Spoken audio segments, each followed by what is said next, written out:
Eh, sí, es modelo nuevo todavía. Es modelo nuevo, pero por eso te pueden vender una pieza Claro, sí, errónea. sí, sí, ¿Eh? ¿Cómo? ¿Cómo, perdón? no, que digo que he comprado accesorios hasta el momento, pues que No he tan. comprado accesorios y bueno, no me pedían la cédula, me pedí motor así específica del motor, no compré, por suerte. Mm. Bueno, pero por eso, o sea, siempre, o sea, yo voy a las casas oficiales porque siempre digo, a ver, ¿en qué preferimos andar? ¿En un cajón con cuatro ruedas o en un auto con cuatro ruedas? Yo prefiero andar en un auto con cuatro ruedas y sé que ese auto va a frenar, va a funcionar y las piezas que le pongo comúnmente son piezas originales, ¿me entendés? Entonces ahí vos decís eh, que me dure el tiempo que me tiene que durar, pero con la garantía de la pieza original, ¿me entendés, Maxi, a lo que estoy apuntando? Sí, sí, profesor. Porque vos podés comprar piezas homologadas o similares, pero no te da la garantía. ¿Me entendés a lo que voy? Claro, A lo que estoy apuntando, mejor dicho. sí, sí, sí, sí, se entiende, pues. ¿Eh? Se entiende, se entiende. Bueno, sigamos de nuevo.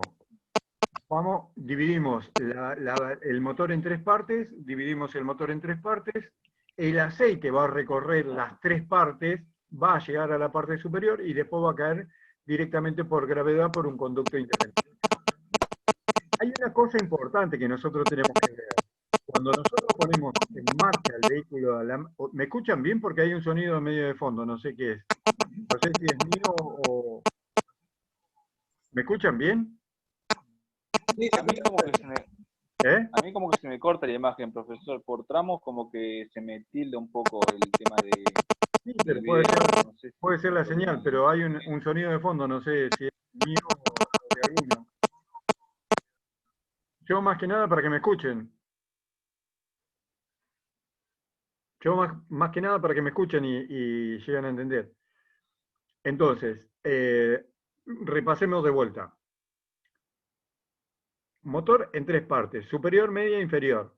El aceite va a subir por un conducto independiente al que va a caer por gravedad, ¿sí? Nosotros en el sistema de lubricación tenemos una pieza fundamental que nos va a indicar qué cosa, que está funcionando bien. Es el bulbo de presión de aceite. El bulbo de presión de aceite. Cuando nosotros a la mañana ponemos en marcha el vehículo, lo primero que se pone, se prende en el tablero, es el dibujo o el carácter del motorcito, que después de unos segundos automáticamente se apaga. ¿Por qué? Porque lo que primero que te está marcando ahí es que está funcionando. ¿Sí? Si se te queda prendido, tenés un inconveniente. Si se te queda prendido, tenés un inconveniente. O se te quemó el bulbo o está funcionando mal. Hay una varilla de medición que nosotros con eso, ¿qué hacemos? Cuando vamos a medir el aceite, ¿cómo lo debemos medir? Cuando llegamos de trabajar o qué, no, tenemos que dejar unos minutos para que ese aceite se deposite y caiga toda la mayor cantidad de aceite al cárter, ¿sí? Porque tengan en cuenta que ustedes van a tener 4 litros y medio y esos 4 litros van a quedar depositados en el cárter. El otro medio litro queda en el filtro, ¿sí? Entonces, es un circuito cerrado, es un circuito cerrado. El cárter va a tener un rompeola. ¿Qué significa el rompeola? Que no genere con la frenada y el arranque, con la frenada y el arranque se forme espuma, porque la espuma es aire, ¿sí? Si llega a subir aire, se rompe no solamente el bulbo, sino que también se va a romper qué cosa, la bomba de aceite, ¿sí? Tengan en cuenta que es un circuito cerrado, que vamos a tener juntas de amianto, retenes de goma y demás. Vamos a tener retenes de goma, corcho y de goma, ¿sí? ¿Cómo nos vamos a dar cuenta si el sistema está funcionando mal? Uno, por pérdida. Si pierde por el retén de adelante no pasa nada, mancha y nada más. Pero tenemos el retén posterior del cigüeñal, que es el más importante. Si pierde aceite por el retén posterior, nosotros tenemos el sistema de embrague en la parte posterior del motor, ¿sí? Tenemos el sistema de embrague en la parte posterior, que ese sistema de embrague tiene que trabajar seco. Y si pierde aceite por ahí, lo primero que va a empapar es el volante de inercia y va a empapar el embrague. Entonces, como el embrague tiene que trabajar seco y al tener aceite va a patinar. Y lo que puede hacer es quemarse el embrague con esa pérdida de aceite. Tengan en cuenta que si pierde aceite por el retén de bancada posterior, se jode el embrague. Y vamos a tener dos problemas. El problema de aceite y el problema de embrague. ¿Sí? ¿Me siguen hasta ahí? David, vos para para el Dodge, más que nada. Sé que le has cambiado todo, le has puesto todo nuevo.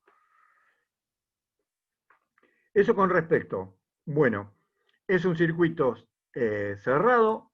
La única manera de que nosotros podamos sacar aceite del interior del motor es si le colocamos un reloj de presión de aceite. ¿Han visto ustedes en cualquier vehículo que quieren hacerlo petitero, en especial, que le ponen 3 relojes? Uno de presión de aceite, otro de presión de agua y otro de para controlar la cantidad de corriente que tiene la batería. Si está cargando la batería o no, o el alternador, perdón. Entonces, esa es la única manera que va a salir el aceite del interior del motor en forma controlada, cuando colocamos un reloj de presión de aceite. Si no, el aceite no sale del interior del motor. ¿Me siguen hasta ahí? No sale. Es interno, trabaja con presión, cae por gravedad y no sale a no ser de que tenga alguna pérdida. O que lo saque directamente, ¿qué cosa? El, cuando llevamos a hacer el cambio de aceite en el lubricentro. Hasta acá, ¿alguna duda? ¿Duda? ¿Pregunta? No, ninguna. Agustín, vos, Natalia. No, ninguna. Vale. Profesor, Sí. Ya medio trabado, eso sí, profesor. Se le ¿Yo? traba bastante. ¿Yo o sale muy Sí, se le entrecortado? traba el audio. Bueno, díganme, háganme saber, entonces yo vuelvo a repetir, así no sale entrecortado. profe, una consulta. En un auto moderno, el tema de los relojes que usted nombró, ¿de dónde sacan el aceite? ¿De qué lugar sacan Del para los bulbo, medidores? ¿eh? ¿Cómo? ¿Del bulbo? Claro, van a hacer una conexión como una conexión de agua, van a adaptar un pequeño Sí, caño, un caño transparente, blanco, y eso va a estar conectado sí. directamente al circuito del aceite y y va a estar conectado al reloj. Entonces, con la presión que te marca que está trabajando el motor, te va a marcar a vos la aguja del reloj, ¿sí? Lo mismo va a pasar con el sistema de agua, Sí. ¿sí? Y con el amperímetro. El amperímetro, ¿qué es lo que te va a medir? ¿Cuánto está cargando el alternador en el sistema? ¿Sí? ¿Se entiende? ¿Amperímetro o voltaje? Sí, bueno, es un amperímetro, o sea, te va a marcar los amperios que lo que está trabajando el sistema eléctrico, Maxi. Claro. ¿Hasta ahí me siguen? Sí, sí. Ante una falla en un auto moderno, ¿quién controla todo eso? ¿La computadora de un auto? Exacto, para eso tiene un sistema de computadora, pero lo que pasa es que el sistema de computadora está conectado ¿a dónde? A cada uno de los circuitos que tiene un fusible, ¿sí? Entonces, el bulbo, lo primero que te va, si se embroma el bulbo, no te va a marcar la presión de aceite. Y te va a quedar prendido, ¿qué cosa?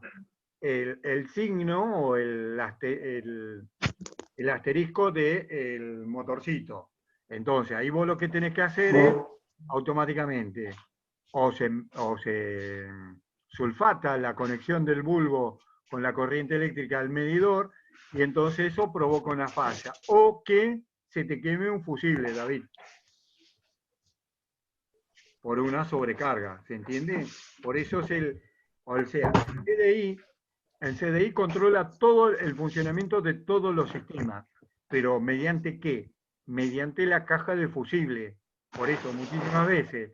¿Y por qué, trabaja en contacto con la caja de fusible? Para que no se queme el elemento, se queme el fusible, no el elemento. Es como que va a trabajar con un disyuntor de una casa, ¿sí?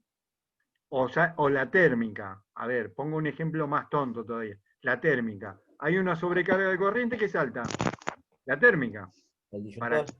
¿eh? La térmica. Salta ¿No eso. salta el disyuntor?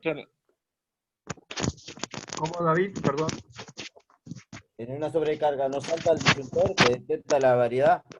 Claro, pero va a saltar eso primero. O sea, la térmica o el disyuntor. La,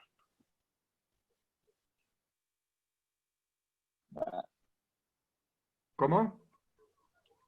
¿Cómo, Maxi?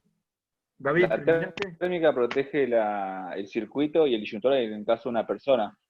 La térmica protege al circuito y el disyuntor lo que es una persona en Bueno, caso de una descarga. pero por eso, a ver, yo pongo ese ejemplo tonto para que ustedes tengan una relación más o menos real y vivida, para que ustedes entiendan cuál es el sistema, cómo va a trabajar el sistema de un motor, de un coche en especial. ¿Qué tiene? ¿Una protección? Sí. ¿Tiene una protección igual que una casa? Sí.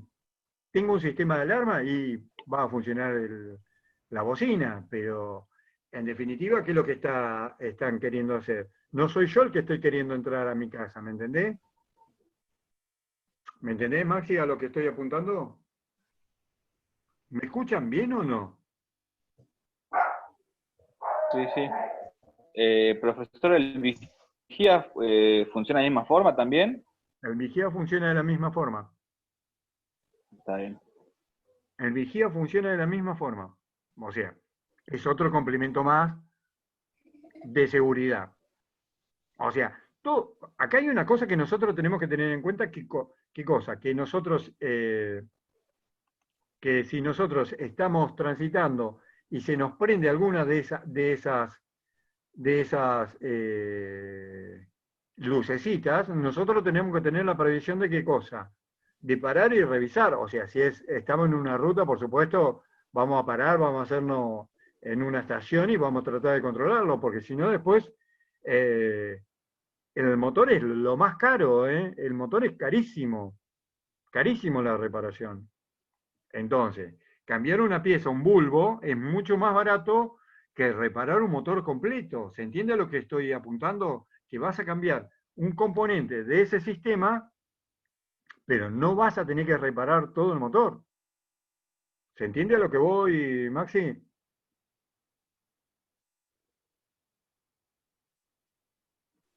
Se entiende, profesor. ¿Sí? Bueno, ¿alguna duda hasta acá? ¿Sistema de lubricación, planta motriz? ¿No? ¿No? ¿No? Bueno, Bueno, nos quedan casi 9 minutos. Si no, si no quedan dudas, pasamos al sistema de refrigeración. Tengan en cuenta que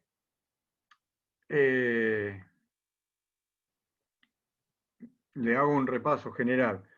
El aceite está depositado en el cárter, sube por presión, cae por gravedad y moja los tres espacios. O sea, en su depósito natural, moja el bloque y moja la tapa de cilindro y luego cae. ¿Sí? ¿Hasta ahí me siguen?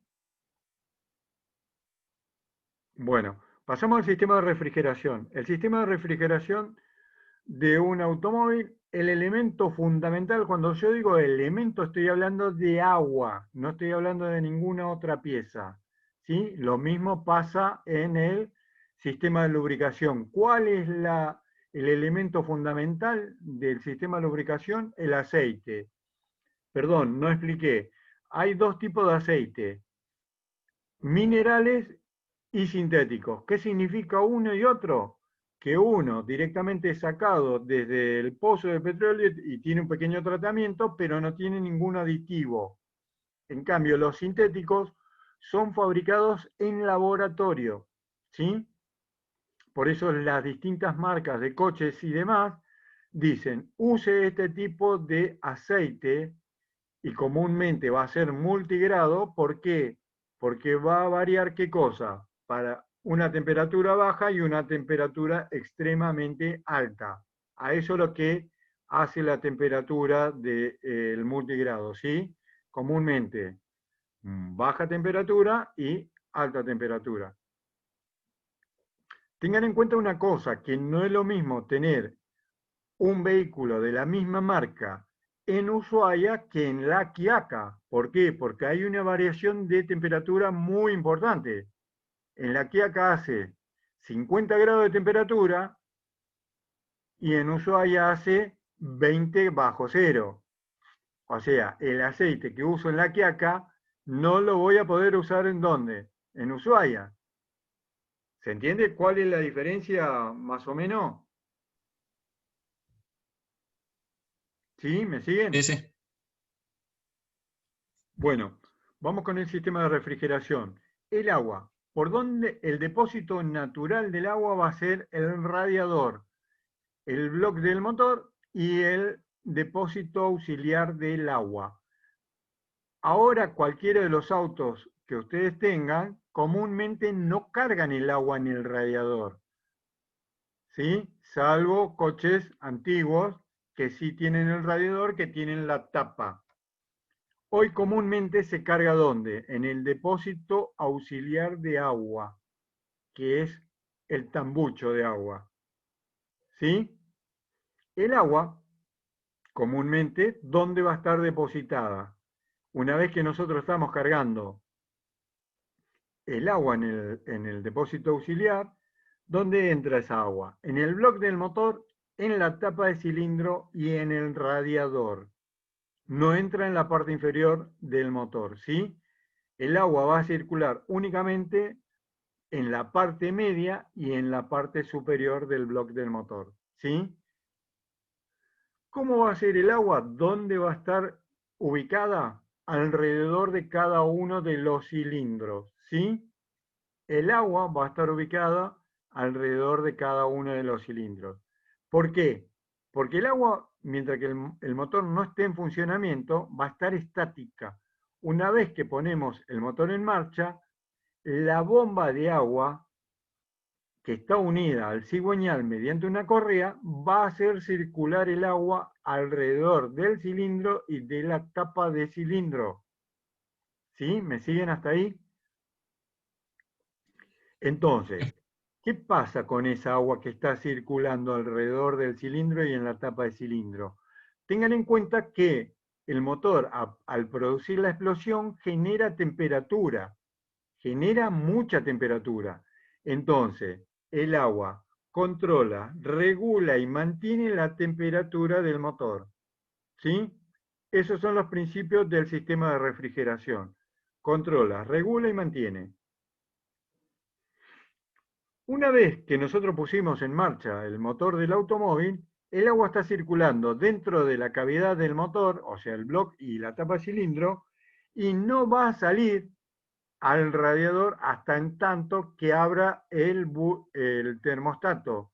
¿Qué significa el termostato?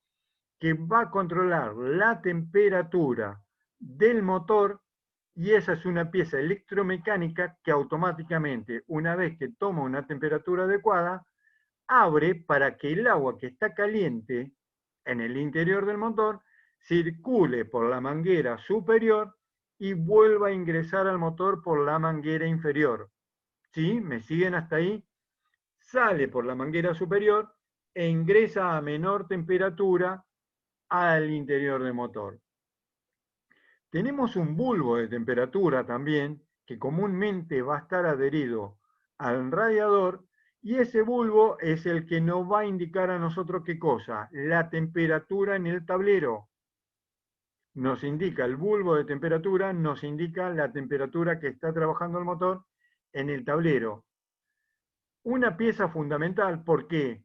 Porque comúnmente el bulbo de temperatura, una vez que llega a la temperatura que debe trabajar el motor, y si sobrepasa esa temperatura, el bulbo envía corriente eléctrica al electroventilador para que se ponga en funcionamiento y haga la evacuación de temperatura del radiador. ¿Sí? ¿Me siguen hasta ahí? Entonces, cumple la función de marcarme la temperatura en el tablero y de hacer funcionar, ¿qué cosa? El electroventilador. Si ese bulbo no funciona, ¿qué pasa? No me marca la temperatura. ¿Sí? ¿Me siguen hasta ahí? Y no va a arrancar el electro. Antiguamente, los motores venían con paleta de ventilación. ¿Qué significa esto? Que la paleta de ventilación, apenas yo lo ponía en marcha el motor, automáticamente comenzaba a refrigerar, ¿sí? Con el mismo giro del motor a través de la paleta. Hay una pieza importante también que comúnmente se suele dañar y suele perjudicar al, al propietario del vehículo y al motor en particular, es que cuando se quema el termostato, el agua no sale del interior del motor, ¿sí? Entonces va a estar circulando en el interior del motor, o sea, bloque y tapa de cilindro, y no va a pasar al radiador. Por ende, va a consumir toda el agua que está en el interior del bloque y tapa de cilindro y no va a recibir, ¿qué cosa? El agua que tiene el radiador. ¿Se entiende a lo que estoy apuntando? ¿Me siguen hasta ahí? ¿Me siguen? Sí, sí. Entonces, en épocas de verano, ustedes habrán visto muchos vehículos en el invierno que comúnmente le colocan, ¿qué cosa? Un cartón o un papel de diario en el radiador. ¿Sí? ¿Lo han visto?